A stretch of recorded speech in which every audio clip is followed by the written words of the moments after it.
Hey guys, what's up? That Scalar C show back with lucky number 13. That's right, week number 13. I'm your host, Adam Dean, alongside with. Jeremy Kendall. And what do we got going on this week? I know that there's a lot of people counting down the minutes to Axial Fest and getting rigs ready, and then Yep. I don't know. We've got a new idea / event going on up here that we can talk about, and we can talk about how bad 4.19s look on my JK that I just switched them out on. It doesn't look right. So okay, so you know the camo rigid one. Mm-hmm. So I took the the KM3s off of it, and I put those on the 1.9 Wraith because I like how that tire looks. And so I had sold my Class 1, so I've got the 4.19 KM3s, and I thought, well, you know what, I'll throw them on like my OG SCX JK. And so I threw them on there, and that's the one that's got like the Night Customs fenders and stuff. And I don't know, I'll have to post up a picture or something and get some opinions from people, but it looks kind of smallish in a way. I don't know. I guess it's probably a little more scale than it was the other way, but it just still kind of, I don't know. There's something about it that doesn't look right to me, but got that, and then got a bunch of brass in today to make links for the 1.9 Wraith, and I don't know. That's about it on my end. What about you? I've been like dabbling in a bunch of projects lately. Michelle was out of town last week, so I was able to kind of like, okay, what am I going to do? I don't know. Let's play some of the RC cars. So, I got quite a bit done. Started stickering up or getting the mask ready for my monster truck, so I'm redoing the body on that. I got the mud truck, the Mega Mud truck, which would be my other monster truck. I just put the 1.9 Proline TSL boggers on it, and that's not to be confused. When I say 1.9, those aren't little tires. Those are like 5-inch, almost 5.25 tall. They're big. So, but I mean, when I think of a mud truck and mud bogging and all that stuff, I always think of boggers. So when I said I'm going to build a mud truck, I'm putting boggers on it. So yes. But anyways, so I got that mocked up. So those two are mocked up, pretty much ready for paint. I got the axles swapped out on my tow truck. So I swapped. Those were originally the Gen 1, just standard SCX axles with the round pumpkin on them. Mm-hmm. So now they're the SSD 60s. So they actually look like an axle, and just get that thing a little more scale, because I think that's one rig that I got ready for Axial Fest, because I'm going to bring that one. I'm also bringing the black JK, which is pretty much ready to roll. Doesn't really need anything else. I might make a sunshade for it. I think that'll be pretty cool. I got some material that I got at Joann's to do that. What else? That's really about it. What's going to be like your go-to rig when you're at Axial Fest? This year, honestly, my go-to will probably most likely be the black JK. I'm still up in the air. I'll probably have the 1.9 Wraith with me just because it's stock, and to me, it's always nice to have a stock rig that you could just be like, all right, it doesn't have any crazy motor to it. There's nothing really crazy about it, so it's reliable. Yeah. So, because the JK, I do have to sit down. That's one thing I need to do with that rig is adjust the ESC. I was recently watching a video from John Holmes with Holmes Hobbies, and he was talking about setting up brushless ESCs, and he was showing how he does like this certain torque curve. And I think that's the problem I'm having, because I have mine geared way down, and the thing's there's really no slow crawlability with it. Right. And at first I really was thinking a lot of it had to do with the fact that I was like, I'm going to run a 3200 kV, because I had to listen to, Todd, and Mr. Todd Norton is Mr. like horsepower, so he just likes everything going fast. So I should have went 27, but I was like, if I gear down, maybe that'll help. But I've like almost at the lowest gear I can do, and it's still kind of just hauls butt. So That's actually probably exactly what's going on with that, because that was one of the things I had with the 3100 kV brushless system that's in my the gray Curry Jeep. Is the thing was just way radical off the bottom end. Like it was just kind of like there was no nice smooth engagement. It was just like wham, all of a sudden you had power, and so I was like, man, I was messing with neutral widths and all kinds of stuff, and then I was messaging Ty at Tekin one day, and he just said, no, you said try changing the throttle profile on it, change it to concaved, and as soon as I did that, dude, it slow crawls so nice now. That totally took care of it. Yeah, see, I think that's what I need to do, because when I was setting up all the stuff in that on the Castle Creations software, if you look at my line, it wasn't exactly a diagonal, and if you look at the one that he showed a picture of on the video, it was like a curve. So it actually ramped up. So I was like, yeah, I need to mess with mine. Yeah. So because it's just too much. That'll probably be exactly what it needed. So I'm hoping that fixes that. Because I mean, those are really just like I said, I think I'm just bringing those 3 rigs. Oh, and of course the Yeti Junior, which that was one other thing I don't think I talked about last week. I successfully dyed the red plastic black. Oh, good, it did work then. Oh, it worked amazingly. Right I was really shocked. I think, where were we at? Me and Michelle were at Michael's, and I happened to be walking down one aisle, and they had the black RIT dye in the powder form. Because I don't know what it is with the black RIT dye, or if it's just like a California thing, because everything in California now is Prop 65 and gives you cancer. Yeah. So I don't know if that's what it is, but you cannot find black RIT dye in powder form anywhere. Weird. I've gone to Safeway, Lucky's, Rite Aid, Walgreens. I've been to like every single kind of store you can think of, and they have green, they have blue, they have red, they don't have black. And I'm going, you got to be kidding me. And I happened to walk down, and I said, oh, they have it, so now I know where to buy it at. Nice. Wonder if you run into that, if Amazon or somebody would have it too.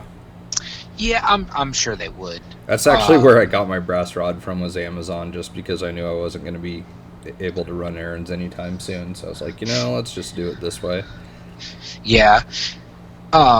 Yeah, Amazon's good for that. Like when you're like always on the fly and you can't always, stop at the store, Amazon's a good place to, pick stuff up. So there's always a good Amazon find somewhere. $3.56. For how long of a piece? No, this is RIT. RIT. The dye, yeah. 1 1/8 ounces. Is that and that's the powder, right? The little box. Yeah, $3.56. I probably paid a little bit more with my luck, but well, once you throw tax on it and everything else, but that's cool. It's a prime item. I put a note on that on our website with the Yeti graphics and stuff, saying that that way people, if they saw it, they would go, well, I'd like to get change it to cyan or some other color like that. So. But I don't want to because of the cage, so I just put in the notes on all the Yeti Junior stuff that you can fabric dye it to turn it black. But that's good actual confirmation. I know it works with most nylon-based plastics, but I wasn't sure about that stuff. Well, see, I was a little nervous because the first time I ever dyed plastic parts was with my monster truck. I had the Proline Destroyer wheels, and they're gray, and I was like, I don't want gray wheels, I want black wheels. So I tried to dye them. It didn't work. It turned that gray like a purple. I was like, wow. I was so mad. But then again, it could have been user error because I was a little nervous about dyeing the parts, to be honest, because I've never done it before. So I know in the directions it says get the water super hot, just about to boil, stir up the ingredients, and then simmer the water and throw your parts in there and let it soak. Well, I did that, but I might have let the water get a little too cold before I put the stuff in because I was afraid, because plastic melts. Right, you So don't I want was it to kind of warp like, or anything, yeah. exactly. So I was a little nervous. So I was like, so maybe didn't do it right for that. And plus, those are bigger parts, so it required more, water. So maybe I needed a 2-packs instead of 1-pack. So that could have also, attributed to the monster truck wheels being a failure. But these parts, they're so small and so tiny that I literally took like a normal pot you would make like pasta in, and threw it on the oven or on the stove, threw water in there. And then the other thing I did too was I put a cup of water and I put a cup of vinegar, just because I know, like, back when you used to dye Easter eggs and stuff, they always said vinegar because it makes the color pop more. Yeah. So I did that.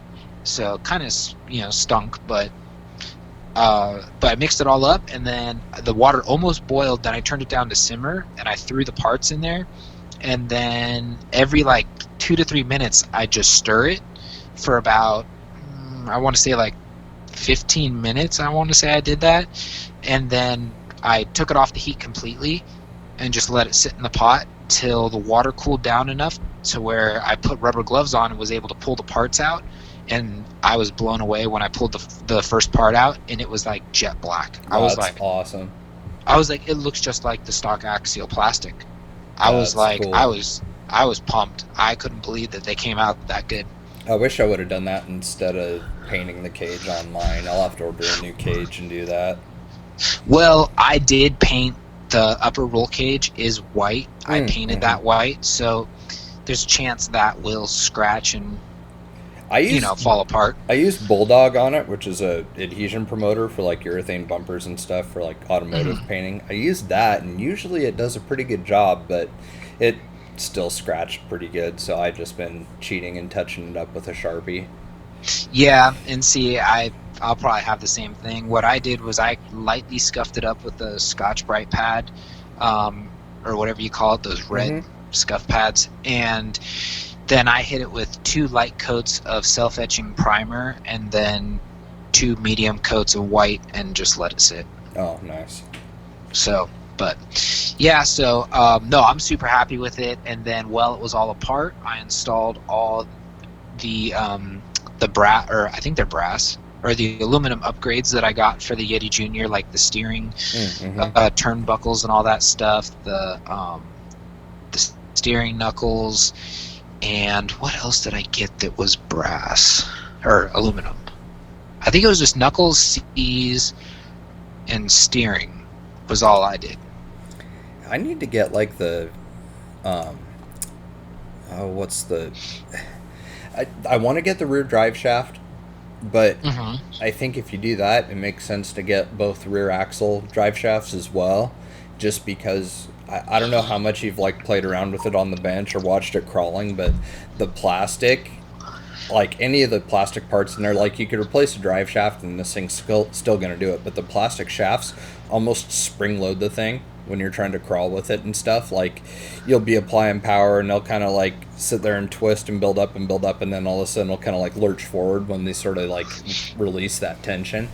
Oh yeah. So I was looking at that going, well, what do I want to get? I think that'll probably be the first thing I do, and then after that I'd like to do all the steering stuff too. But yeah, I only did the steering because I said with my luck, I'll be like trying to like race with the thing and like smash it in a rock and break the steering, because that's usually my luck. Because a quick story of my first time ever trying to go fast with an RC car was with a 2-wheel drive Slash, and we had it in the driveway, and Tony's like, yeah, let's try it out, let's see how it is.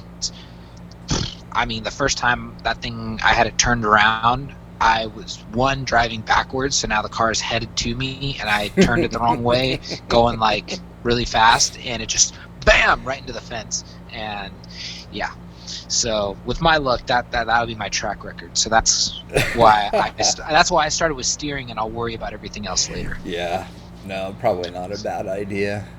I'm kind of to get mine out soon. I miss that thing now. I want to go drive it. Well, the one thing I'd also like to do too, and it kind of sucks because, I mean, I haven't done a whole lot of searching for it, but there really isn't a lot of electronic selection for the Yeti. Like, if you want to upgrade Yeah, the Yeti Junior. the motor, you're pretty much out of luck on that. Because I mean, I don't know. I don't even know if like a main carries it. I've seen the motors on eBay before. Mm-hmm. Um, I know the ESC though. Like I swapped mine out with that Tekin BXR, and then used a regular receiver and stuff. But you've got the whole like integrated setup with yours, so that's kind of tricky. Yeah, see, that's the other hard part because with like mine, it's an integrated thing, which isn't the end of the world because I run Spectrum anyways. So I already have Spectrum receivers, so I could throw a receiver in there no problem. I just haven't made up my mind like really what I want to do because I'd really like to be able to get it off nickel metal hydrate and go to lipo, but Yeah, for sure. mine doesn't, or the newer Yeti Junior, the Can-Am version, does not accept out of the box lipo. Yeah, that's a huge bummer. So I was like, So I think I want to say like I think Dynamite does make a small brushless setup that will fit in there according to Chino, but I don't know if I really want brushless in something that small because I don't need the thing to be a top. I just would like, Yeah. I would just like to have the thing have a little, I guess, I don't know, the little get up option and to, go. a little get up and go, and the option to go lipo is really what I'm after. I'm not looking to like turn the thing into like a land rocket and just, you know. Yeah. No, exactly. So, the other thing though, now after doing the whole thing and locking the rear end of my axle, the one thing I wish I kind of did was the inner axle shafts because they are plastic Yeah. in there. So if I would have known that, I would have also ordered those. But it is what it is. Yeah. That thing needs to get some love here for too long. So I'll probably like I said, I'm probably gonna have that, the black JK, the tow truck, and possibly the Wraith 1.9. I think that So, the Wraith would be a fun one. Plus, it's always cool to like drive something that's stock and then be blown away by what all the thing can do too. oh yeah. So, and I've been going back and forth. Part of me says, do I order new tires or wheels for it, or just take the ones off the deadbolt? Because my deadbolt's been sitting and it's got wheels and tires, but I've just haven't made up my mind. Because I have another set of aluminum wheels that just need beadlocks and tires, and then I have a set that's already completely together, but like I said, I haven't made up my mind. I don't know. That's a tricky one. So, and the funny thing too is if I wrap it to the, top secret setup that we're working on, Mm-hmm. the color scheme will match with the wheels and tires that I have on the deadbolt. Oh, okay. I was thinking about that when you were talking about it. I was like, I wonder what he's going to do that's going to match all that. Mm-hmm. That'll So, be cool. I don't know. Food for thought. Yeah. I'm excited to get the links made, but not like I'm excited to make them. I'm just excited to have them be done and put it on and see how it does. So Yeah. that'll be interesting. No, I really like that rig. In fact, the more I've been thinking about it, because I went out on Father's Day, remember I told you with Travis and stuff, and we just kind of took I think we took like 4 or 5 rigs and just kind of each drove them, like just sort of took turns and kind of just talked about them and stuff. It was just fun, just messing around. But both of us really like the 1.9 Wraith, and one of the things I keep thinking about, because I'm kind of like class 2 truckless at the moment right now. Well, actually, class 1 also. I don't have anything going for that either. But I was thinking Deadlock Racing makes chassis rails for this that bolts onto the cage and everything. And so I was like, dude, that would be the hot setup, because then it can be my class 2 rig and it's not going to weigh anything. except down low where I'm putting all the weight and stuff. But as far as like being top heavy and everything, the thing ought to perform really good. So I'm kind of excited to try that. Oh, nice.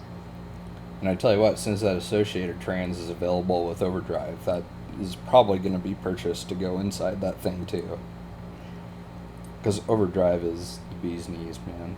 Like I miss not having that with the SCX 10.2s.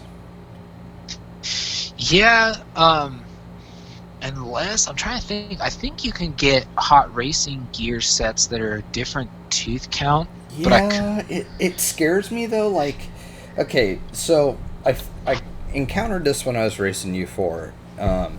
We had done overdrive on the front, and then stock rears, and it kept just destroying the front gears on the thing. Like this was on the Bomber and the Yeti both, so it just kept eating gears like left and right. And so finally I talked to Michael Pham one day. I was like, dude, how do you put power to these things and have the gear sets last in them? Like it's not working. And it was total, like it made sense as soon as he said it, and I felt super stupid. But with overdrive you have a smaller diameter ring gear, and so you don't have that surface contact between the ring and pinion like you do stock or underdrive. So he was saying he was doing like gearing the rig tall and doing underdrive front and rear, or just stock front and rear, because if you underdrive it you've got a much larger ring gear, and so you've got more surface area for the pinion to make contact, and it's not going to strip gears as bad.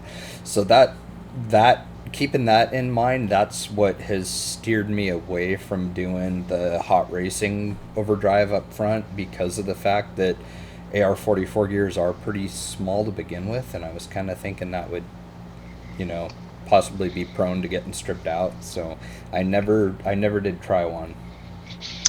Yeah, I haven't tried one either. I've always had pretty good luck with my 10.2s, kind of like working really well. So it was one of those things I never really, said, hey, right. This thing crawls like crap. I need to throw, overdrives in it. Yeah, exactly.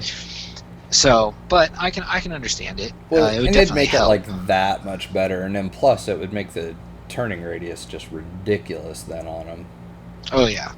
So I don't know, something fun to play around with. I need to at some point get on a main site and look and see when they're going to have replacement parts available for that thing, and see what it run to get a tranny for it. There you go. Because that would be the business. Oh yeah. I'm trying to think. Yeah, that's really about it as far as getting rigs ready. It's actually really funny. I don't know if it's because I've been getting busier and busier with like work and everything, or if it's the fact that I don't know. Every year I've always had like some big project that I need to get done before Axial Fest. So like you're like, oh, I gotta get this done. Oh, I gotta get this rig all wrapped up, or you have a debut that you want to do. And this year, there's a rig I would have liked to have done, but I still don't, and that would be my motor forward hard body JK. Yeah. But I have plenty of other scale rigs that are ready to roll, so it's like I don't really need to have that by then. Yeah, no, that's true. It's funny, and I kind of regret this now, but really, I've only driven one rig at Axial Fest, and that's my original JK that I've had since like the beginning. That's the only thing I've driven each time I've been there. Like, wow. It probably would have been fun to have like taken the Bomber or some of the other rigs, but I don't know. That thing's always been my go-to and like my favorite one. And I had this idea that I was like, I want to see how many like Axial Fests I can rack up on this thing before it, is just completely falling apart and needs like a ton of love, And so I was gonna kind of, have that be something to be proud of. Like, yeah, this thing's been through, 3 or 4 Axial Fests or whatever. So, but. Yeah, no, that'd be a cool feat in itself. Yeah, no, that'd be a cool feat in itself. I think every single rig that I own, minus the new Wraith 1.9, obviously because I got it so recent, and the Yeti Junior, I think out of all my rigs, those two are the only ones that have not been to an Axial Fest. Wow. So that first year that we went, we actually had to like leave rigs at home. Like we didn't take our Yeti and we didn't take the bomber either. Just like we literally had like no room for anything more than what we already had. I mean, we had stuff between our legs. It was all piled up to the roof. I mean, we had so much stuff crammed in there. So, well, it was funny because I'm trying to because like the first Axial Fest I ever went to, I think then I only had like I might have only had like 3 rigs at that point. So it was super simple to take everything. mm-hmm. And, but even though I had Tony and Kyle with me, we still only had to bring like 6 rigs. Yeah. So it wasn't like we were trying to like pack all the stuff. So I remember my first year, I actually had the camper shell on my Chevy, and I actually had that thing set up pretty pimp, but I took it off just because for off-roading it really wasn't practical. Yeah. You know, because camper shells off-road really are not practical if you're going to be doing a lot of like twisting and turning, because the bed of the truck will, you know, twist and turn too.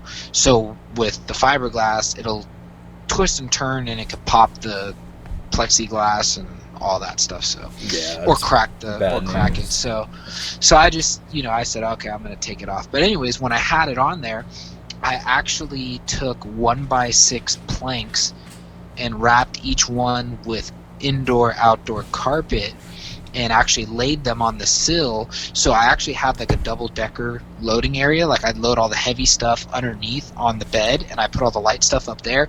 And we had that truck packed to the gills between our sleeping bags, you know, all the rigs, food, everything. I mean, it was hilarious. And those years we rented an RV, so as soon as we got up to Elio's, we'd unload all the stuff out of my truck, go get the RV, load everything into the RV, and that gave us way more room because now you're driving like a big bus for the rest of the ride. So you're like, oh, okay, so you can, you know, spread everything out. It wasn't until I want to say the Axial Fest that you went to, your first one was that 2016. That one. By then, I was dabbling in like 7 or 8 cars. Oh, geez. So bringing them all was like unrealistic. I mean, I brought them all, but it made no sense because I think I only ran like 2 of them. Yeah. You know, like I had like 7 or 8 cars with me, but I only ran 2 of them. Well, it was kind of like one of those. Sorry. No, it's okay. It was just kind of one of those things. You know, you wanted to bring them all to kind of showcase and whatnot. Mm-hmm. And then I think it was after that year, that's when I was like, I'm done bringing all my rigs. This is ridiculous. It's a lot to clean and keep track of. And it's that too. And it's like, and to get it home, because I know, especially like last year, it started out with, like I said, oh, I'm only going to bring like 2 cars. And then I ended up bringing like 5. So, and it's like, I really honestly didn't need to bring them all. I brought my monster truck, even though me and Elio were putting on that monster truck show, so we didn't really have time to run ours. But I brought it just in case. I didn't bring my bomber, didn't bring the tow truck. I brought my Wraith just in case I, you know, wanted that, you know, 2.2 to just mob over a trail. Mm-hmm. And what else? I brought the Deadbolt. Just because I wanted to bring the Deadbolt because it was bone stock. I actually installed your graphics in Jason's camper with a hairdryer at Axial Fest. So I just wanted to bring a stock rig and just hit the trails and see what it would be like to just hit the trails with a bone stock rig with nothing done to it. Yeah. So that was another rig that I ran. And then what else did I have with me then? Oh, I had the Cherokee. The black and white Cherokee, and I think that was it. Yeah, I don't think I brought anything else besides that. So I really think it was just those rigs, and I really drove the Deadbolt more than anything else, only due to the fact that my the Cherokee, that radio, the spring broke in it again for the steering, so it was obnoxious. Oh, that would be. So it's happened to me twice on that radio, so I finally gave up and bought a new radio because I was tired of fixing it. Yeah. So apparently the Spectrum DX3E is prone to steering wheel spring snapping. Man, it's been so long since I've heard of people having problems with breaking springs on radios like that. Yeah, no, that one, supposedly that one's like the notorious one that's, because it happened at, and this is when you think you're being smart, and that's why I hate doing this.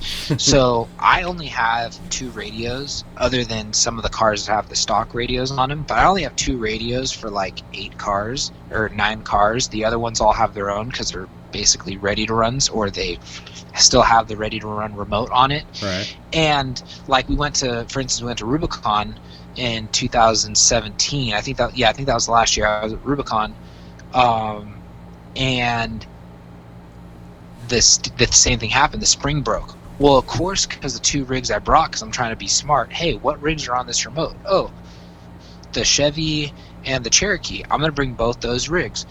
Well, I ended up having to run that whole weekend with a busted spring, which is beyond obnoxious because it doesn't self-center. So you have to. So you have to you have to correct it. It's almost like driving a real car now, because you're like, all right, I got to bring it back this way. Okay, no, I got to bring it back that way.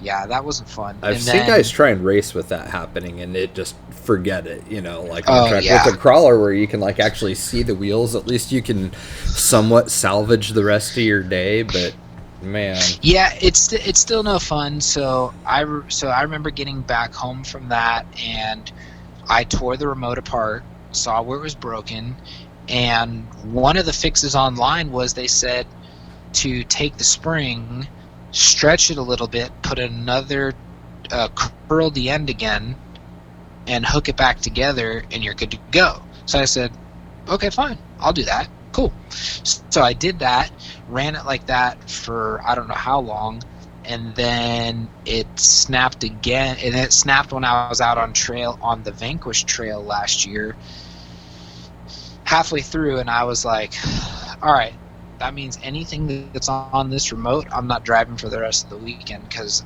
I'm not dealing with it. So yeah, that was fun. But anyways, so I decided to upgrade that remote to the DX5C, which was a little frustrating because I bought the DX5C, and 2 months later they released the DX5 Rugged. Oh. And I was like, the Rugged's cool, don't get me wrong, but after holding a Rugged in my hand versus what I have, I am happier to an extent that I have the 5C, and it really only comes down to the pad in the back. The DX5 Rugged has that thumb pad almost similar to like your home button on your iPhone. Mm-hmm.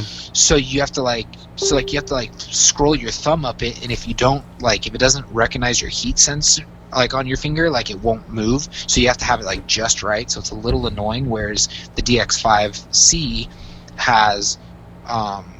actually has a scroll button, so you can actually like roll it. And then the only other thing that kind of bugs me is with the Rugged, they gave you a point to put your lanyard, and on all the other ones you don't. So you usually have to get creative. Yeah, see, that's something that I would like to see more on different radios too. Like, if you're like an air guy, like they have all kinds of different lanyard mounts and different lanyards that you can use and stuff. But that's like one thing that I'm like not stoked on, is the fact that like, you can very carefully drill a hole through the handle of yours, or through the grip, I mean. So like on my Fly Sky, I drilled a very, very small hole in it so that I could put like a key ring through it. But there's like, like you had said before with like the zip tie thing, like that was kind of really the only way to fasten a lanyard onto it. Like, it'd be cool if somebody came out with a spacer kit maybe, and like a little laser cut tab so that you yank one of the housing screws out and then put a screw through the tab and then put it back in, and you'd have to have some spacers inside that hole that's in the housing so that you don't like crush the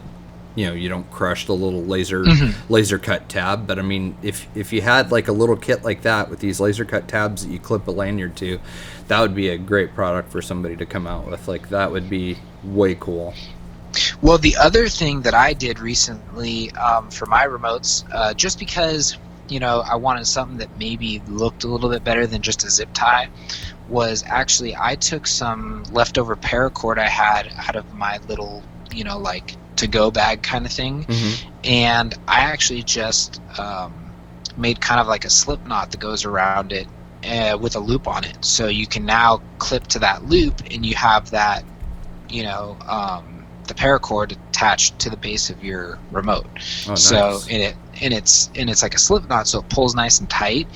And really the only way to get it off is if you cut it off. But it didn't bother me because I said, now I have something to hook up, any kind of a lanyard system to. And speaking of lanyard systems, I actually had just recently purchased something that will actually, I think, benefit you, like when you're on the trail in more than one way. So I saw a product at Crawford Cure last year, and it was a paracord woven lanyard, and I thought it was really neat because you've always seen people do that woven lanyard for like a belt or like a wristband, and they call it a survivalist wristband. But they did that same style braid for the lanyard for your remote, which kind of goes hand in hand with your with the video that you put up. Which, by the way, real quickly, if anybody hasn't seen it yet, it's on our YouTube channel. Jay goes over like what you carry in your backpack or what he carries in his backpack to hit the trail. And I thought it was pretty cool because it's almost like bug out bag meets trail backpack. So this kind of goes hand in hand with that. Realistically, if you use this paracord lanyard, if you're in a situation, where stuff hits the fan, you could actually unravel this, and you'll have, with my guess, with how big the lanyard is, you'd probably have 20 to 25 feet of paracord. Oh, that's perfect for trying to make like a temporary shelter or something. Yeah, or if you have to tie something together, whatever it may be, the sky's the limit. And I thought it was pretty cool. Let's see, let me pull it up real quick, because I have a picture of his business card. And so basically, it's TT Tangibles is his company. He has a website, and his name's Stephen Mullen, and he's out of Colorado. And it's pretty cool. It's a very reasonable priced product. It was $25 for the lanyard, and he actually makes them to your, tailored to you. Like, what he asked me to do was kind of measure from the back of my neck down to where I would like my controller to hang on my body, and take that measurement and give it to him, and he makes the lanyard to that length. So by the time you go from the tip of where it sits on your neck down to the claw that he puts on there, or the clasp that hooks onto your remote, that's the same measurement that you gave him. So like, if you're a taller person, let's say you're closer to like 6'5", and you'd like your remote to kind of hang around your belly button, you're probably gonna be closer to like a 23-24 inch long lanyard, where most stock lanyards that you get from like these places, like even the ones they give you in the bag at Axial Fest from like RPP or A-Main or whatever, or the RC 4-wheel drive one, they all are like a standard 18 inches. So you can actually get this one tailored to a size that's comfortable to you, so that way when you let go of your remote, it's kind of where you would like it to be. And he actually will make it in almost any color that he has, and he has a plethora of colors. I could not believe the list that he sent me. He had to have at least 100 different colors, and I was blown away. But I just went with two-tone, went military khaki and black, because I'm a big fan of like the military colors. I don't know why, it's like my go-to with that kind of stuff. And yeah, $25, and it's really well made. It's got a breakaway, or I don't know if that's what you call it.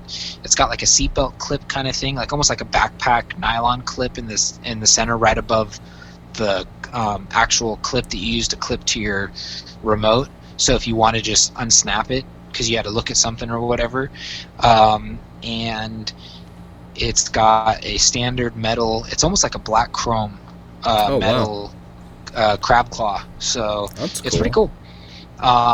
And yeah, and it's super comfortable because, you know, most lanyards are like 3/4 of an inch thick, I guess you can say, or wide, and they're narrow, so, you know, they can kind of be abrasive and, you know, uncomfortable. This is, you know, with the double braid that he does, because the part that goes around your neck, he throws this other outer braid over the braid that he does, so it actually like fattens it up, so you're getting like closer to like an inch. And it's like all kind of like padded. It's super comfortable.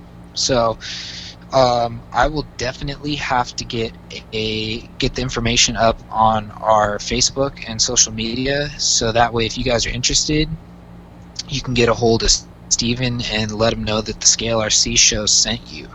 Rad. That's way cool. That's a great idea. I think that'll be nice. So you should still do a backpack video, I think. Yeah, I think I could do that. Just because we're both different, you know? Like, I mean, you're going to have different stuff in yours and everything, and, you know, you may have a completely different type of pack that you like using and stuff. I don't know. I just thought it'd be cool to, like, each of us do it. That way we've got, like, our take on, you know, the same thing with two different methods, you know? Yeah, and the other thing, too, is mine's probably not going to be... I'll be honest, my backpack's probably not set up nearly as intense as yours. Mine's a little ridiculous. It's not, and I didn't say that, or, you know, to bring it up to be like, you know, like, oh my God, you're like over paranoid and you're bringing all this stuff. It's not to say that. It's just, I mean, I guess like, it's like you said, everybody carries something different to the trail, and, you know, it's, you know, and everybody's gonna be different. So I would have to say my backpack is almost kind of like tailored to kind of like what I do on the trail kind of thing is really what mine's tailored to. Like, I mean, I'll just wait to show everybody in the video, so that way they can kind of see what, you know, how mine's set up. But it's very similar. The other question I was going to have for you is about that, because I don't think you said it on the video, and I don't know if anybody out there is looking for, you know, a backpack like that. What backpack do you have, or do you run? I saved the tag off of that thing and put it on my cork board. Let me, you know what, I'd say let me post it up later, but I'll probably forget, so I'm just going to very quickly here sit you down and go look. Okay. We need to play like the Jeopardy song. Do do do do do do do do do do do do do do do. Okay, and I'm back. It is Fieldline Tactical. Oh, okay. Did you get that a set? I think that's like a Big 5 backpack. I have no idea. I bought it online. I want to say it was one of my very first Amazon purchases. Yeah, Fieldline Tactical. They're based out of Los Angeles. Yeah, I'll have to look it up and see. Interesting. Okay. Yeah, I really like that one. Yeah, no, I was just curious because it's nice. It looks like it's really well organized and well like thought out when, you know, it was put together.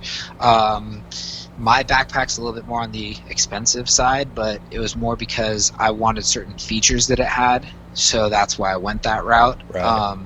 I have a 511 tactical. I think it's the Rush 24. Fancy. I think. Yeah, or the Rush 12. I don't know what it is. I think it's 20. I think they have a Rush 24 and then a Rush 72. Oh, how much was that one? About $100. God damn. I want to say this one was maybe 40 at the most. Yeah, something like that. Like I said, I only went that route because there's a way that the backpack's constructed, and I haven't seen any other backpack with a construction like this. So I bought it for one reason. So, and I'll point that out in the video as well. So, trying to build a little suspense. Maybe we'll get people to watch it. This is the first time I've actually looked at these guys' website before. They have a lot of cool stuff. I didn't know they were like an actual like name brand. I figured. Oh yeah, it was no just... Fieldline. No, Fieldline's a name brand. That's why I said I think I've seen it. Yeah. No kidding. Yeah, I had no idea. Alpha Ops Day Pack. I think that's the one I've got. $31.18. Yep. They have a big giant one, but it's the same price too, though. Interesting. Yeah. Honestly, my original RC backpack was, I believe, a Condor Tactical. I'm not sure what they called that one, but it was a Condor Tactical, and it was the Desert Khaki. The reason why I got rid of it was because when I was getting organizing tray, I was looking for a backpack that would house it perfectly. And like I said, this has a special compartment that literally it works perfectly. So that's why I got it, and it actually was like killing two birds with one stone. Michelle's dad was looking for a backpack because he was still, kicking it old school. He had the fanny pack, and he finally was over the fanny pack. So, because he started having to carry so much stuff, he would put like an extra battery, tools, parts. Oh, that'd get miserable quick. Water. Next thing you know, and he doesn't wear it like, on his waist. He wore it like on his back, so it would like slide down, and so he's like, I want a backpack, but I don't really want black because we're usually out in the sun, so we're sweating. And I said, I'll give you my backpack because I'm looking for a different one. So that's kind of how that one started. But I think even that one, that Condor one, was like $40, and I just got that at our local. It's called Redwood Trading Post here in Redwood City. It's exactly what it said. It's like it's a military surplus style store. They sell all camping gear, and I mean that's honestly, I love those places so much. That's honestly where I get a lot of my stuff for what I do. Yeah. Whether it's camping, RCing, work, I love that store. Because they always have like really cool gadgets and gizmos or whatever, even stuff that you wouldn't even really think of, because they also have like a backpacking section. So like the people that actually backpack, so they have smaller stuff or stuff that's compactable and convertible, and turns into different stuff. So like I think they have a seat that I almost got one time. It's like a 3-legged seat, but when it folds up, it's like no bigger than a rolled up umbrella, and you could like stick it in one little pocket in your backpack. Oh wow. So yeah, I thought about getting something like that just so you had something, but I said, most of the time on the trail I'm not trying to sit down. Yeah, it's more like when you get back to camp. I can always find like a log or a rock or something. Occasionally it'll be covered in pitcher ants, but usually I do okay. Dude, these Dirty Rottens, so that the backpack that I've got, they've updated it since, figures. Uh-huh. So it's got way better zipper pulls on it. You can actually fit like a gloved finger through to open, which is really smart. It's got like a rubber U, and then the cord runs through it all. It's super cool looking, but and this is so stupid. So you want to know why I want the new one so bad? Like way more than anything functional, like the zipper pulls. This one has a ton of Velcro all over the back of it. So like Patch City on this thing. Like the whole top part has got Velcro on it before it has the smaller outside compartment bag. There's like the outer pouch, and it's got like 4 strips of Velcro on it, and then the area above that, which in the video, that's where I had like my tools and my spare batteries and stuff. So it would be the main portion of the backpack. That whole part is like a probably 4 or 5 inch strip of Velcro, it looks like. God, oh, nice. I'm pissed. That thing's rad. And they have the awesome coyote tan too, which looks sick. Yeah, I don't know what it is with that tan. That's like, it's something about that tan I really like. Because it looks rad.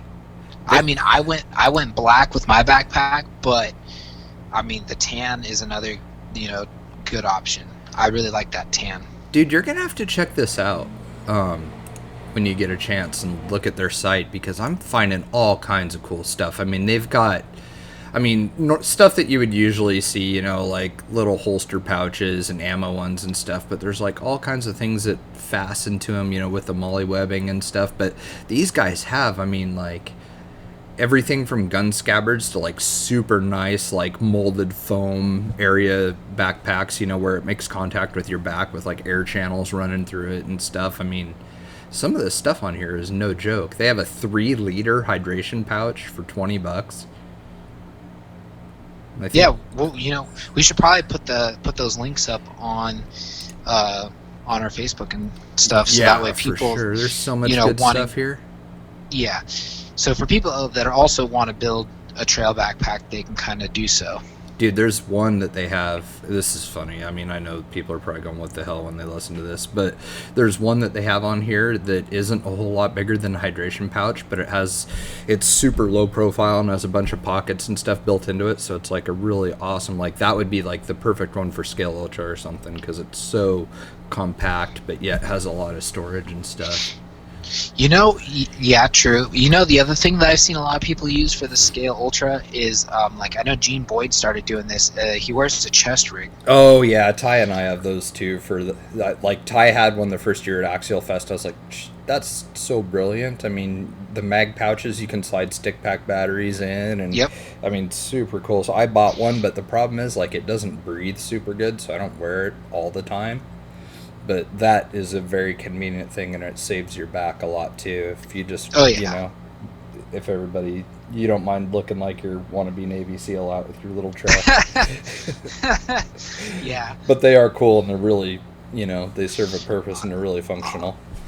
I'll be honest, I kind of think that is kind of cool. Like, that gives it, who else doesn't want to look cool out on the trail, So right, it gives you a little more, Absolutely. So, but yeah, there's so many innovative ways to like carry stuff out there, and so setting up backpacks properly is a good way. And I'll go over this more in my video, but most of my stuff I carry in the backpack is pretty much trail fixes.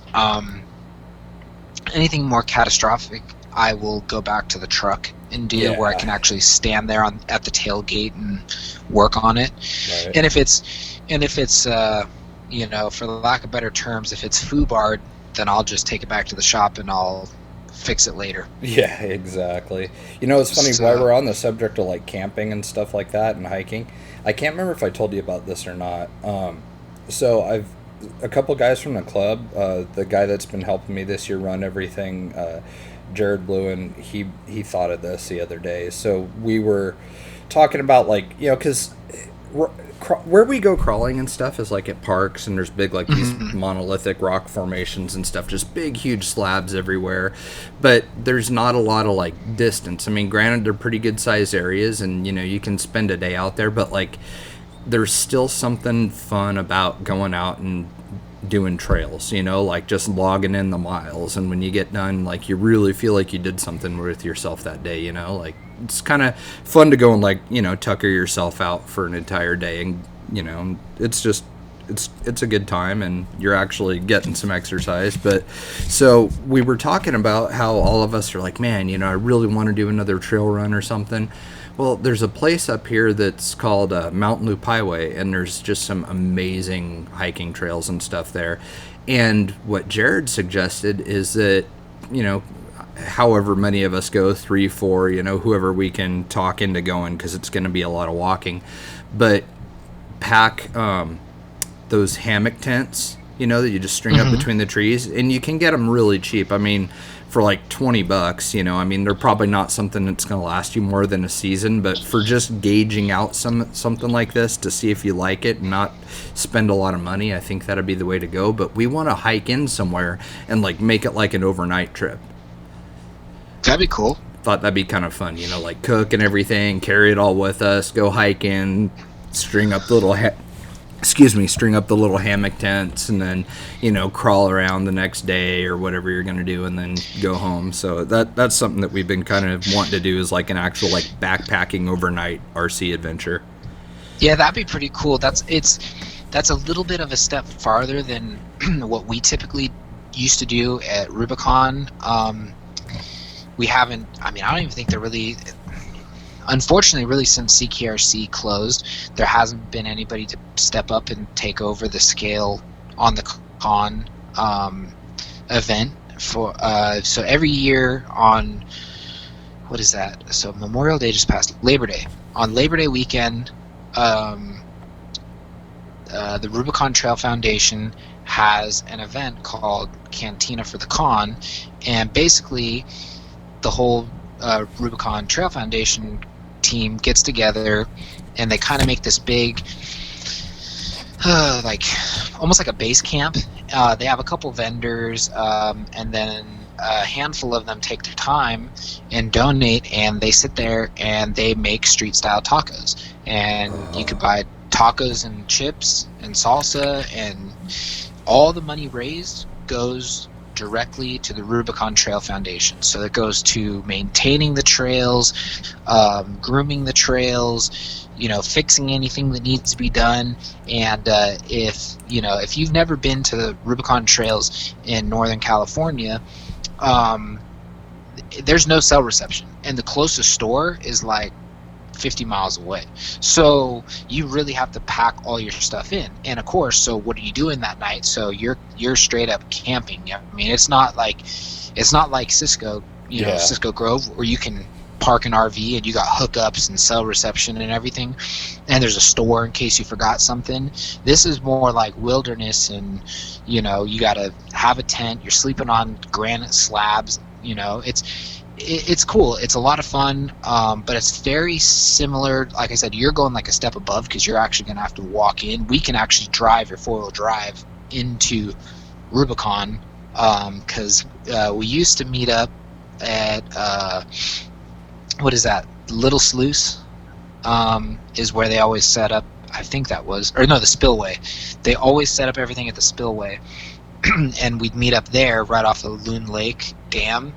Right by the iconic Rubicon Trail sign. We come down there and we'd kind of go off and park right there on the slabs, try to find the flattest area, and we'd park all the trucks, get all the tents set up, and then we'd go out and we'd hit the Rubicon Trail with our scalers, and it was a lot of fun. I'd really like to do that again, get something going, but it really comes down to time and weather permitting, because in the winter it snows there, and in the summer it's almost like going to the desert. Oh, I bet. We can be on this granite slabs. It'll be like 85-90 degrees, and there's not a lot of shade, so you're like in the sun the whole day. Yeah. And then as soon as the sun goes down, it drops to like 65 degrees. Oh, wow. So you're like going from extreme one, because I remember, because I'll never forget the first year that I did that. I want to say it was around 2015, and oh my god! So I set up my little tent. That night it was so windy. I thought I was gonna blow away with my tent. That sucks. I mean, it was howling, and you were just like, oh my god, it was like freezing. And then the next year, it was beautiful. So me and Elio had the bright idea, hey, we're just going to sleep on top of our cots with sleeping bags. Oh, no. Yeah. We still froze our butts off. Oh, I bet. That sucks. So then the final year we did it, we did the same thing again. We said, okay, we'll just sleep on the cots, but this time I brought two sleeping bags. I brought my winter sleeping bag and my spring sleeping bag, and I climbed up in my spring sleeping bag and then hopped into my winter sleeping bag and then passed out. So that was a lot better than the year before. But it still gets pretty cold, so like I actually sleep with a mummy bag and then climb into the other bag because it keeps me more comfortable versus not having your head covered and just the wind blowing on it all night. Right, yeah. So, but yeah, no, it's good times. So what, that was the Cantina and the con. That was like a kind of a joint RC and. Yes, it was a joint RC and reel. um, event, so it's a real event. So the other cool thing about that too is like if you're somebody who loves the full size vehicles, there's so many people there. You could literally sit and watch the people enter the trail, and you could see all different levels of Jeeps, different levels of pickup trucks, buggies. I mean, like just full on tube crawlers. Like, I mean, there's so many different vehicles. So you get to watch that. And then the cool thing was, at least when Jason was running it, he actually collected a driver fee, and it wasn't much. I want to say it was like $5 or $10. And the money that he collected, he'd also give to the Rubicon Trail Foundation. Oh, that's awesome. That's really cool. So, yeah, so it was like a win-win. Plus, like I said, the tacos are bomb. Oh yeah, I bet. It's $1 a taco. So I used to get, and they'd call them packs. You can get a 4-pack, 6-pack, 8-pack, or a 12-pack. I usually used to get like an 8-pack. Oh, I bet. And oh, yum. They're awesome. But yeah, so I mean, if you're in the area and you still want to go, and there's not really going to be an RC thing related to it, but if you still want to go, it's every Labor Day weekend. Oh, okay. Is Fire and Ice no longer a thing either? So, Fire and Ice, I don't believe is happening anymore, due to the fact that nobody really has a means to pulling a permit, I guess you can say. The group Team MRB that puts it on, the final years when they did it, because I think they only did it for like 3 years, maybe 4, but in the beginning when they did it, Brian Parker was involved, and the G6 was supposed to pull the permit. Then when Parker wasn't involved with it anymore, Jason through CKRC would pull the permit. Mm-hmm. So he pulled the permit for 2 years, and then obviously when he shut down, now there's nobody pulling the permit. Right. So this was the first year that nobody really knew if it was going to happen. And so I guess this year, like Manny Butler from Team Donner Party Crawlers, they kind of were like, hey, we know this is traditionally going to be when you would have Fire and Ice, and we know there's not really an event. We still plan on going out to Moon Rocks, camping and having a good time. If anybody wants to meet up with us, we're going to be out there. I think him and like 6 other people set out to go do something. And of course that weekend we had like a huge blizzard. Wow. It was basically unpassable to get from California to Nevada, because that's the other thing too, for anybody listening that doesn't know. Fire and Ice always took place out at Moon Rocks in Nevada, which is like 40 minutes northeast, I think, of Sparks and Reno. Mm-hmm. I want to say. All I know is that we get on 395, we head out, and you keep going until 395 turns into Pyramid Lake, and you take that all the way out till you hit Winnemucca Road. And then you take that literally all the way out in the middle of nowhere until you see this rock formation, and it says Moon Rocks. So it's out in the middle of nowhere. Wow. But it's super cool. People do real one-to-one wheeling there too. But really? Wow. Yeah. So, yeah, the big thing is BLM wants you to have some sort of a permit, so, right. Because you're organizing an event. So that's really what it came down to. So this year was kind of a hiatus. So I don't know if it's going to happen anymore. A lot of people have talked about, hey, we'll call it the Fire and Ice get together, and we'll just have a bunch of people meet up. They want to meet up. We won't actually make it an official event. But I mean, it's getting hard. I mean, I'd like, people that want to put on events, I really do want to see them do this the right way. And I understand, some people want to put on events and they don't want to have to have a cover charge. Right. But sometimes, unfortunately, if you want to play by the rules, by the way your local state and government wants to have, those whatever rules and laws that are in effect, you have to pull a permit. Yeah. So, in the permits, I've heard some of them say they're about 150. Others I've heard closer to 200. Which, if you really think about it, if it's a $200 permit, and let's say you estimate 80 people are going to show up, and you have the ticket set to, $10, $5, you're more than going to cover the permit fee. Right. So, I mean, it's really not that, in my opinion, big of a deal to say, hey, we're going to have this, kind of a cover charge kind of thing.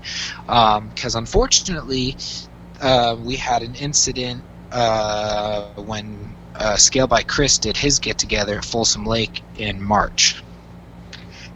So I don't know if you heard about that. Yeah, just a little bit.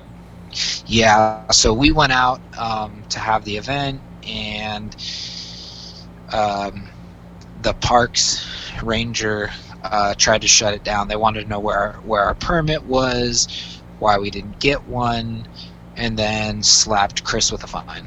Oh wow, that sucks. So, which kind of, and I don't blame Chris, but it kind of drives him away from wanting to come back to Folsom.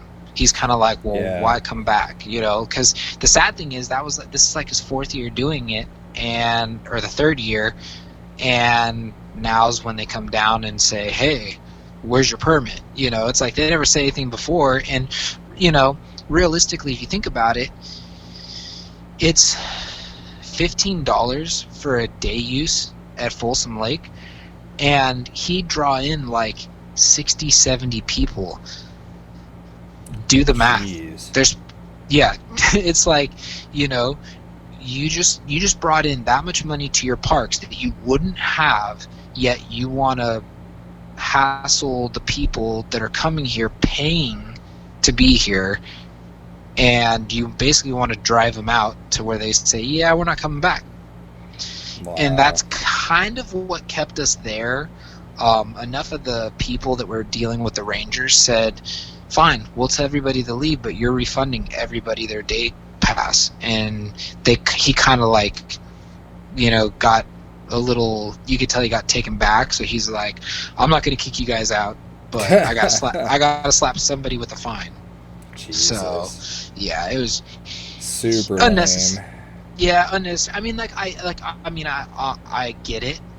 Don't take me wrong. I do get it. You got to play by the rules. For sure. You got to respect the rules and stuff. It's just what was frustrating was this is the third year doing it, and even the year before, the Rangers would come by and be like, "Hey guys, how's it going? Oh, just make sure that there's no glass bottles.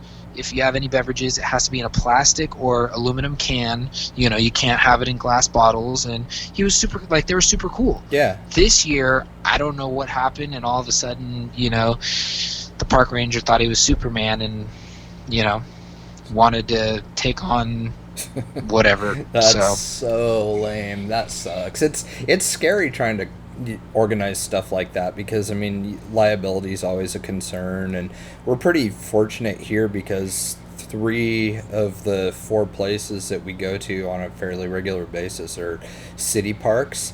And the cops had showed up one time, and he's like, hey, somebody had seen you guys were going to have an event here on Facebook. You guys were talking about, cooking hot dogs or something. Not going to be able to do that because there's no open fire.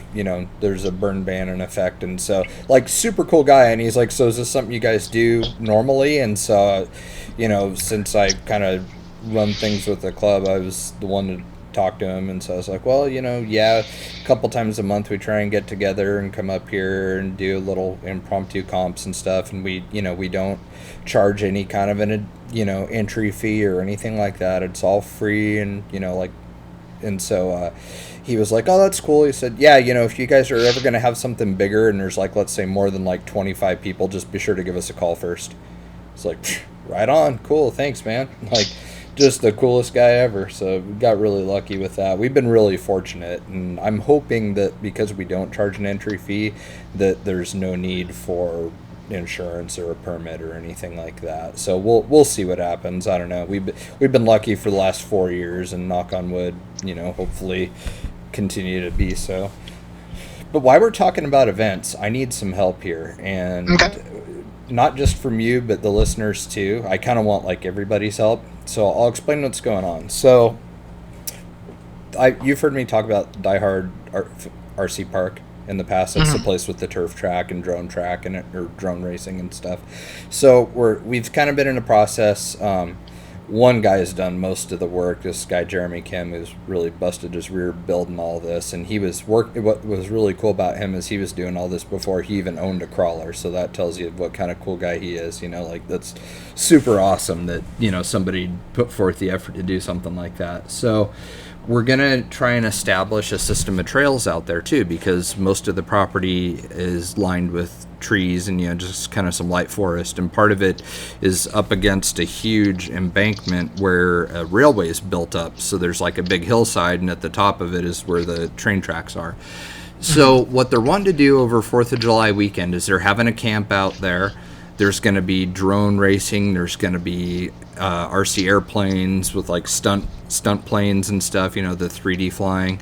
They'll be racing on the turf track, and we're going to be doing some crawling. And what we're trying to do is organize teams to put together a section of trail. So each team, we'll have a bunch of materials there, like wood, rocks, some broken concrete. Like the guy, the husband and wife that run the place, the husband Brett, I was talking to him, and he said that he's been having rocks delivered and all kinds of stuff going on. He's got lumber, bunch of stuff. So we're gonna have some piles for materials for the teams to pull materials from. And we'll have, drills, screw guns, power tools, a bunch of stuff there so that people can make bridges, or they can, make teeter-totters, ladders, whatever they want to do. So we're going to have each team be responsible for a section of trail.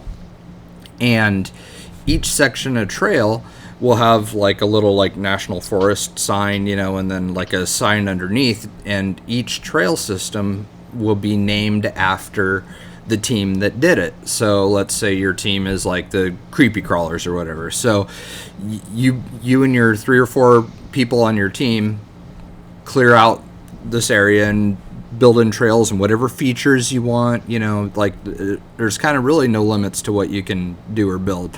So 3 or 4 teams that do that, you'll get a section of trail named after each team, which is kind of a cool little thing. And then at the end of it, everybody will vote on which trail they like the best, and that team will win some prizes and stuff, some giveaway items.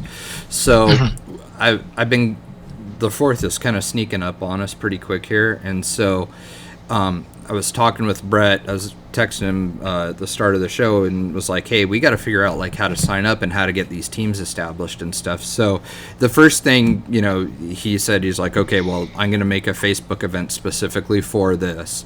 So I need to try and figure out like it's really dumb that there's like animosity between clubs and groups here, because it's just goofy. But what would have been really neat is if each club would have been responsible for, each local club responsible for a section of trail. But I can't really see that happening. So we've got to organize some teams and stuff, and I'm trying to think of a way to get people excited about it, get people signed up, and picking a team name, and really kind of getting the ball rolling with this thing. So, well, have you thought about some sort of like, I don't know, like, an award system, kind of like, hey, like voted best trail or voted most challenging, and that way they are actually working towards getting something, like, to kind of be proud about, or well, it'd be named after them, and then the winning team that gets like, the trail section that gets the most votes, that winning team, we're trying to have some sort of prizes so that it's, like incentive based to put together the best trail that you can, obviously. So that's kind of what we're trying to come up with, is a clever way to do that, and it's a lot harder than it sounds. Yeah, really just having the incentive is probably all I can think of that are really like, unless you really just have the love of wanting to do something. Yeah, I know, Yeah. right? Like, I mean, I already know I'm going to be helping with it because that's just how I roll. Like, I want to help out with it, and I want it to be a successful thing because it's a cool location and they're neat people, and we just want to put together something fun there for everybody. So see how it goes. But if there's anybody out there who has any ideas, or anyone that is a even like a is in the RC industry and they're wanting to contribute any kind of like prizes for this event or anything like that, we can absolutely be sure that you're going to get your name out there, and we'll cover some of it on video and stuff too. And I mean, I want to make like do as much of it as I can to make it like a cool like production, like an actual like fun event type thing. So but yeah, if anybody has suggestions or prizes they want to try and kick down, or if you live in the Seattle area, or even within driving distance of Seattle, this may be something that you guys want to do over the 4th. There's going to be food. There's going to be a live band. It's going to be a pretty fun weekend. Awesome. Yeah, you post that up. That'd be cool. I wish so. I wish there was more. There's a couple more things going on like that, kind of like in my neck of the woods. Yeah. So it's just hard, like trying to coordinate and trying to get people to do stuff. Like getting help is always kind of the hard part. And these guys, like, they actually, on the racing side of things, they have a pretty solid team of people that show up and help put together the track and tear it down in the wintertime when it's indoors. Because instead of turf, it's carpet indoors, and so we go racing on that. And so they've got like this core like supportive group of people, and some of those guys that are diehard racers and stuff.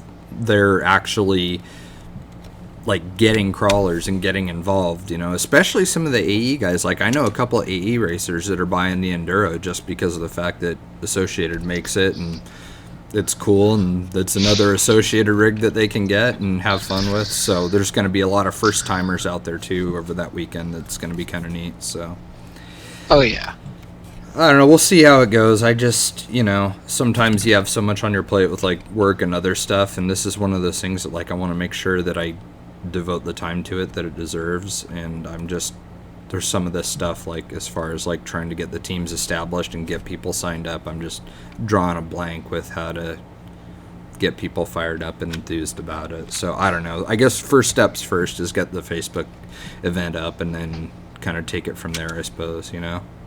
Yeah, I say we just push it, and hopefully you can get some people involved that want to go do it. Like I said, I think it's totally cool.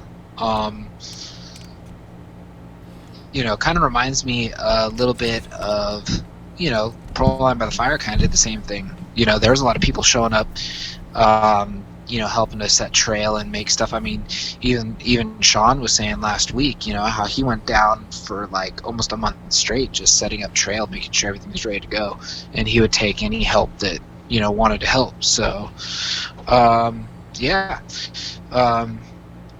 incentive base and push it is really my only recommendation, or any kind of like insight I can think of. Right. No, I hear you. That'll be interesting. We'll see how it goes. So I hope it's a good turnout, because it sounds like a lot of fun. Should be. It sucks that it's already almost July, and that's gonna be like my first time camping this year. It's okay. I haven't really done any camping, and I probably won't this summer. I don't think so. I like going in the fall just because there's not as many people around. Like, I can handle the cold. Like, what I don't like is, like, extreme heat and wind. Like, wind sucks. Wind ruins all kinds of fun, so. Oh, yeah, no, wind, like, for instance, like, I could... Like, honestly, I can handle rain better than I can wind. Dude, Travis and I were talking about that same thing the other day. Like, and it sounds ridiculous when you say it, but, like, we were sitting there and he goes, God, wind pisses me off. I was like, and I was kind of like, dude, you're right. I mean, there's something about it. Like, for one, it's like I don't like all my crap blowing everywhere, when I'm trying to work on stuff. Or, you have it's almost, I don't know, I'm trying to think of the right way to put this. It's almost like fatiguing after a while, like having like your hair blowing in your eyes and crap, or like, like it gets old really quick, It's that, and it's like, and the wind chill factor, like if it's even like on a cold thing, is worse than if it's like, raining or snowing. Right. Like, at least it's cold for a reason then, I mean, it's like... Yeah. Because like that happened at the last Fire and Ice. We were there, and there was snow on the ground, and then the morning it started out with a light dusting. So we're like, oh, today's not gonna be that bad, because when the snow's just falling, and it's like really light, it's really not that bad. All of a sudden, the snow stopped and the gusts showed up, and you're just like, okay, today just went from like cool to miserable. Oh, so lame. Like that night race we did was that way too. It was like all of a sudden it just gets super windy out of nowhere, and you're fine in a t-shirt 1 second, and then the wind picks up and you're freezing, then the wind goes away and then you're too hot. Like, it was just dumb. It was a stupid problem to have. Yeah, no, it is. Yeah, and like you said, it all comes down to everything. It's just like, stuff's blowing around, you can't get comfortable, stuff's hitting you in the face, and it's just like, yeah. Yeah, it just sucks. It's not Or very fun. At least like raining, you could put on a hat and a hoodie and... Yeah, there's a lot I'll put up with to drive RC cars, I mean, like, we've been out when it's really cold or when it's snowing and stuff, and, it's pretty hard to, like, not have a fun day, but when it gets windy like that, it's just gnarly. Like that Mount Erie, the place that I posted pictures of that has like the lake down low underneath it, where we're like up on that mountainside. That place in the wintertime is so gnarly, because you'll have snow and then there'll be like 40-50 mile an hour gusts up there, and you're just dying. It's not very fun. Yeah. Which will probably be good for places like Die Hard that, you can go and it'll be a little more mellow at least, and kind of sheltered, somewhat. But oh, you know what? While I was thinking of this, King Crawlers is closing. Really? Yeah. That's a shame. Super bummed about that. How, did they say how come? No, I didn't see any details, and it's one of those things where I didn't want to ask, because like everybody's probably asking and they're probably super tired of having to answer it. But it just, it's a bummer to see anybody try as hard as they did and really put forth the effort of doing something right, and then having to close the doors like that. Just, I don't know, it's just a bummer. I was really sad to see that, because it was a neat group of people there. So rest in peace, King Crawlers. We will keep you in our memories and our Facebook photos for the rest of our lives. Yeah, it's always a shame. I've been around a handful of, some small shops closing, big shops closing, and, it takes a lot to run a hobby shop. And that's the one thing that gets frustrating, for myself being a small business owner. You are a small business owner. It's frustrating, which is like, I guess the best word to use. It's frustrating when you try so hard and you just get beat out by, bigger companies, or, it's just sad. So, yeah. Yeah, huge. So, really, what it comes down to is like, people need to, it's fun. And it's fine to order from, your big box stores, like, I guess in like the hobby world, A-Main, RPP, Tower, Horizon, order directly from all of them. It's fine to do so, but when you can, go to your local hobby shop and support the small people. Yeah, you might spend an extra, $2 or $3 on your overall purchase, or maybe a little bit more depending on how much you're buying. But you know what? You're supporting a shop that, are just like you. They're enthusiasts. They're hobby enthusiasts. They want to, they're into this stuff just like you, and they, are there, or basically are there for you. So, go take advantage, talk with them, order from them, and then we'll be able to keep a lot of these local hobby shops afloat and keep them going. Well, especially a place like that too, that had like the indoor crawling course and stuff. I mean, down in, you know, the middle of Seattle, Tacoma, Kent area, you know, I mean, you're like right in the thick of big city life, and if it's a rainy day or something, you could just cruise down there and for $5 drive on their course for the afternoon. It's just super lame that, you know, now people don't have that option anymore. So yeah, it's kind of like that hobby shop that I go to here where I live down in San Jose, JJ Customs. When he first got into this, because he's really only been in a concrete hobby store for the last, I want to say about a year, maybe a little over a year. And at first he just was like reaching for the stars. He wanted this, he wanted to do that. And, you know, after just seeing what happened with CKRC, I was kind of like, you know, look, dude, I love what you're doing. I love that, you know, you want to do all this. You need to take it back a notch or two. Yeah, otherwise, pace yourself. You won't be around to get to that point. Right. And he saw it, and he and he says it, you know, like the last time I was there, he goes, "Oh, I just want to thank you so much for being one of those, you know, few people that said, hey, dude, be careful, don't do this, you know, be smart about it, because, you know, you bite off more than you can chew, and sometimes it could be, you know, it could be in that situation life or death for your company." So I think he'll get there. I have strong, you know, beliefs that Jason will be able to get, you know, JJ Customs to where he wants it to be. It's just really, you know, getting the footwork and laying the foundation to keep it going. And he's already doing a great job with that. I mean, I think you saw it was it last week? He had a post about he was doing a little barbecue, come down, run the little indoor course, you know, grab a hot dog. That was awesome. That was really cool to see. Yeah, I think it's cool when you got little shops like that are, you know, that want to do stuff like that. Kind of like what you were saying. I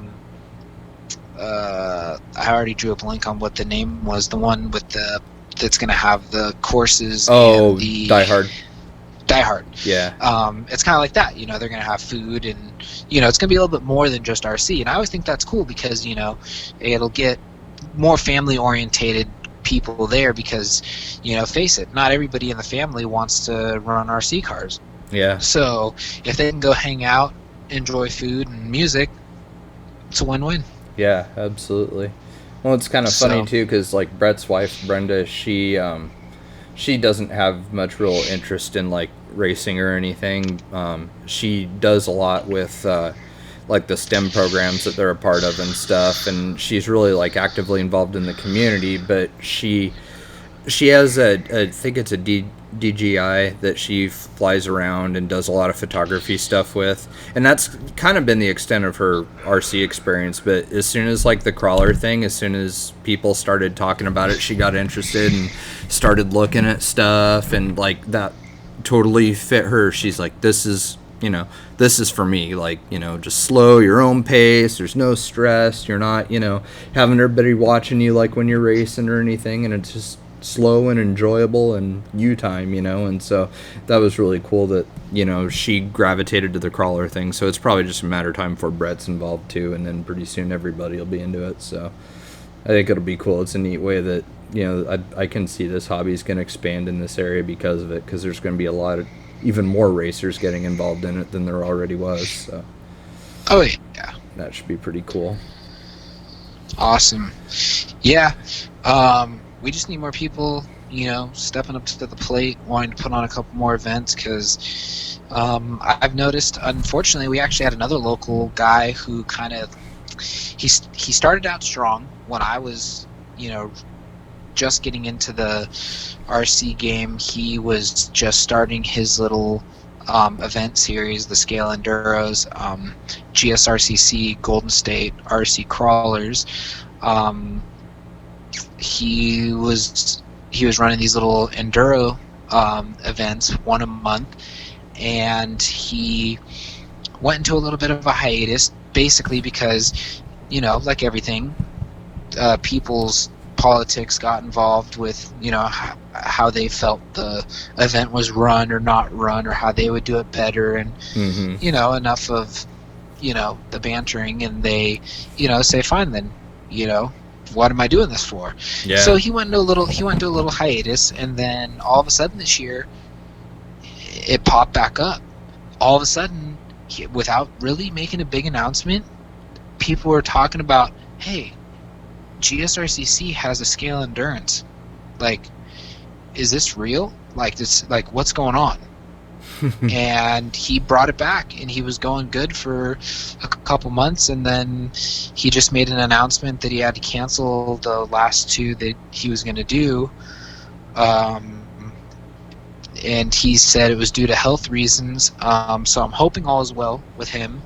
But I'm also wondering if it has to do with something with, the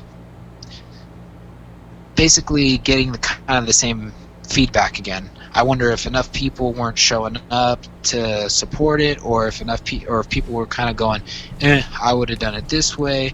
I'm just hoping, that it wasn't for anything like that, because we need people supporting these little events and stuff, so you have something to go do. Yeah, so, for sure. Because realistically, if you think about it, there's only like a handful of really big events throughout the year, and it's all the little ones that make, that keep it afloat. Yeah, that give you something to do in the meantime for all the in-betweens. Exactly. So, yeah, I think we've preached it enough. It's just, positivity and supporting, your local hobby shop, your local track, your local crawling spots, whatever it is. Just, have some respect and empathy, and I think we'll be fine. Very well put. Very well put. Well, should we end there before I say something to ruin it? What would you say that could ruin it? I don't know. I mean, I'll think of something, but probably shouldn't. Yeah, I was gonna say. I was just about to ask you, how are we doing on our time? We're right in at an hour and a half, so perfect. We are there. So, yes, we are there, and we are still square. Yes, and next time we will have a guest. Our guest that we were hoping to have this time had to watch his children, so thanks a lot. Really appreciate that. Hey, you know what? Some people, it's true. Some people, they have to adult, and sometimes adulting sucks. But Yeah, but to have kids, I mean, don't have kids. Don't have kids. It eats into RC stuff. Just don't even start with them. All right, there. Now I've ruined it. So. No, you didn't ruin it. All right. So, well, everybody. Yeah, another fun week. I hope everything we were talking about kind of, resonates with people. I know I have a video to work on now. And that's about it. Continue getting rigs ready for Axial Fest. And we're trying to engage with you guys a little bit more. If you guys have more topics and suggestions to talk about online, get a hold of us. Send us a direct message. Send us a message on Facebook, Instagram. For those of you who don't know, we are on Instagram now too, so you can follow us there. And or if you have anything you'd like to say, just put it out there. We always take notes and write down and screenshot what people have said throughout the week. So if you have something to say that you'd like brought up, we can always bring it up. I think it'd be kind of cool. Yeah, really, to get. I'd really like to get like the correspondent thing rolling. If there's people out there that are willing to do that, because like Adam's saying, let us know what's going on in your guys' area. You know, you're a new business or a new company and you've got a new product, let us know. If there's events out there that you want coverage or talked about, let us know. If there's somebody that, you know, is doing a heck of a job to try and promote the hobby and make it a more fun place for everybody to be, and you want to give them, like, you know, a thank you over there or something, then, you know, let us know. We'd like to, like Adam said, we want to be involved with you guys and engage with you, and everybody kind of work together to grow this hobby and, you know, take it in a direction that's fun for everybody. Yeah, and then that way also maybe it'll spark a little more interest, because I mean, I don't know, you guys tell us, how fun is it listening to two guys talk about the same geography over and over and over and over again? Exactly. But you know, unfortunately, that's all we have to go on. All I have is my area and what's going on immediately around me, and Jeremy's got the same thing. Whatever's immediately going on around him, that's all we really know. So yeah, I think that correspondent thing's, you know, really cool, and you know, and then maybe work it in so if they have something that's totally breaking or whatever, you know, get them on the podcast and they can talk about it. Yeah, so, absolutely. We're not biased. I mean, it's like, yeah, we have like our own individual sponsors and stuff like that, but I mean, as far as the show goes, it's neutral territory. So I mean, any of you guys out there that, you know, have a product that you want to talk about or a story you want to talk about or whatever, you know, hit us up. We can't always promise that it'll fit right away, you know, in with what we're doing, and maybe something that we have to work in the future, but reach out to us and, you know, we'll do what we can to try and, you know, create awareness for whatever it is that you're trying to do. So exactly. So all right, guys, I think with that note, have a great one. If you're hitting the trails this weekend, have a fun, safe time. Post them up. And maybe that's another thing to get people or to get our attention. If you post something on social media and you want us to see it, hashtag ThatScaleRC show, and we'll probably start finding some really cool pictures and seeing what everybody else is doing. I'm drawing a blank. Or even post stuff to our Facebook page wall. You know, when you guys go do something during the week, you know, during the weekend, post up the pictures of what you guys did. We want to see them. You know, like we're absolutely interested in what all of you guys are doing and see the areas that you get to go enjoy. So, yeah, we're scale nerds, people. Yes, we like to just see scale nerd stuff. Yes, more of it, please. So with that one. We will see you guys next week. Have fun and be safe. All right. Later, guys.